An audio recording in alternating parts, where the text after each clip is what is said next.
Reaching next, girls, reaching the import trade. Children, the procedure, one procedure is must to come in your paper. That is the pattern of your paper. One procedure is must to come, and this is one of the procedures that we are learning. The procedure of, we follow here the procedure of import trade and the documents that are used to follow up the import trade, the follow up the procedure. Girls, I've written down the points here. These points are exactly according to your textbook as given in the textbook, so that it registers properly. We go point by point. I've written them here, but you can keep following your books. I am just explaining the same as given in your textbook. The first step in the import trade is the trade inquiry. Girls, here the inquiry, the trader is getting the inquiry.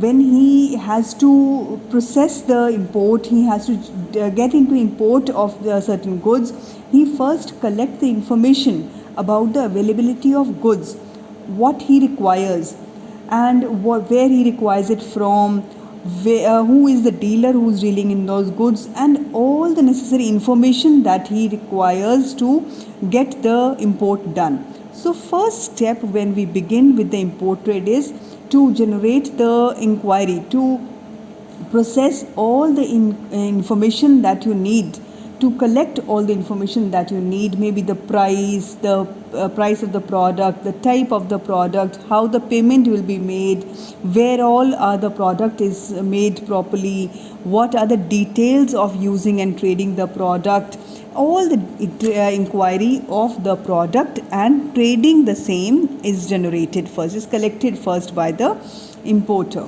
That is the first step. Now we begin with the process, the trade, the importing of the trade. The first thing is acquiring the import license, obtaining the license. You understand the meaning of license? License means an approval by the government and the authorities to carry on with the type of trade that you are proceeding to. So here, for taking the import license, first, children, an application has to be filed, where to the application has to be filed with the importer, the controller of the imports and exports. There is a controller of imports and exports, and with this application, there are three important documents that are necessary to be filed. The first document, receipt of deposit license fee. The license fee, when you are carrying on with the import and getting the license of the import, the license fee has to be paid. So when you pay the license fee, you can proceed the rest of the steps only when you show the receipt. So first is acquiring the receipt of the license that you have taken. Then the certificate of income tax department, that is also very important, that it is authorized to sanction, that it is authorized. Approval that has been granted by the government is authorized. You need the certificate of income tax department. And then the third document that is required is certificate attested by the CA, the chartered accountant, who is giving you details of the imported goods in the previous year. All the details of the previous year all are collected, so that you have imported this earlier also, license was granted and you processed with the import, and it was carried on without any hassles and without any problems. This is a certificate that is issued by the CA, that all the formalities were abided by. So that certificate attested by the CA is also filed into that. With this now, then you file all these three documents. What are the three documents? Receipt of the license fee, the deposit of license fee, then certificate of IT and certificate of the CA. If the controller of import-export is satisfied with the information provided by importer, he issues the import license, and then the import license is granted. Along with the import license, a quota certificate is also given, which specifies the value of the goods that can be imported. So there is a quota, that it is not that you have got the license and you can now start importing any amount of goods, any type of goods in any quantity. You have been given a quota for that. So that quota is also restricted. That quota is also mentioned there in the import license. The third important thing is obtaining the foreign exchange. So here foreign exchange, what is foreign exchange? Means the currency of the country with which you are getting into the trading activity. So before getting into that import of that country, you need the foreign exchange. So for foreign exchange, where is the foreign exchange available? You do not have to go to that country to get the currency of that country, but at the central bank of every country that foreign exchange is available. So in our country, the central bank is the RBI. So foreign exchange is collected by the RBI in lieu of our Indian currency. Then is placing an order or the indent. Order means in the international trade, the language used for placing an order is called the indent. There are two types of indents, in the open indent and the closed indent. Open indent is the indent or the order where little information is mentioned, not much detailed information, but little information is mentioned of all the products, and all is left to the exporter. That is the open-ended indent.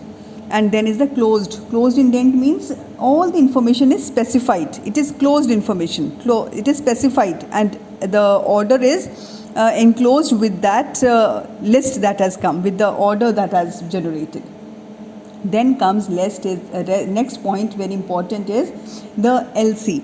That means the letter of credit. What is the letter of credit, children? In international, you can follow your textbook here. In international trade, exporters and importers are not known to each other. In such a situation, there is always some doubt in the mind of the exporter about the financial position of the importer. For the satisfaction of the exporter, the importer sends a LC, that is letter of credit, to him. Letter of credit is issued by the importer's bank. In letter of credit, there is a written promise that importer's bank will accept the bill of exchange of a fixed amount. So that is letter of credit. That means a document that clears that you afford the transaction from the other country. See, children, when you are buying products from some other country across the boundaries, miles away, it is not easy for the other person to place his trust in you, and you cannot place your trust in anybody from outside. So it is important to set this letter of credit. This letter of credit, there are two types of letter of credit: the documentary letter of credit and the clean letter of credit, or also called clear letter of credit. So first, documentary letter of credit. This LC is issued when the bank adds the clause in the LC that all the documents related to the goods, such as bill of lading, insurance policy, the consular invoice, certificate of origination of the place, all this will be sent by the exporter to the bank issuing the LC. Then it is called the letter of credit, the documentary letter of credit. That means where all the documents are attached with the LC, with the letter of credit. It is called documentary letter of credit. And then next is the clear or the clean LC, the letter of credit in which this clause is not added by the bank. It is called the clean letter of credit. All the documents related to the goods are sent directly to the importer. There is no regeneration required there, no processing required there. This LC is issued to those customers only who are very reliable to the bank. The clean, that means so many documents, so many formalities are not required to be associated. That is a clear or a clean LC. Next important step is shipment of goods. Now the order has been processed. All the documents required, order is given.